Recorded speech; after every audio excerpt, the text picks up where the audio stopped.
Okay, meron tayong customer ngayon dito. Lexus NX350 2024 model. Susubukan natin i-reset yung kanyang oil life. Kahit hindi umaandar yung makina, okay lang yan. Basta i-on lang yung kanyang ignition.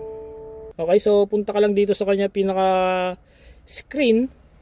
Hanapin mo yung gear type na rin yan. Pindutin mo lang, tapos lalabas to.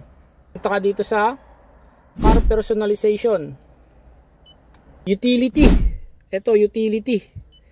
I-okay mo lang yan. Pagka okay mo ng utility, lalabas ulit ngayon yung pinaka-Arabic na yan. So, punta ka dito. Ito yung maintenance niya, nasa baba. Okay? Tapos, ito.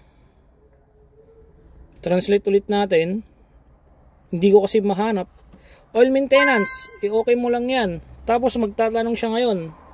Do you want to reset oil maintenance data? Reset. Okay? So, pagkatapos nun, mare-reset na siya. Nag-pop up na yung kanyang warning na nag-reset siya. Tapos, tsaka tayo mag-start ngayon.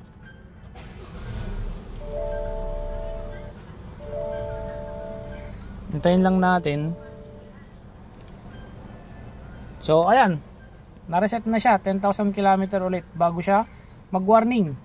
Okay? See you in the next video. Peace yo!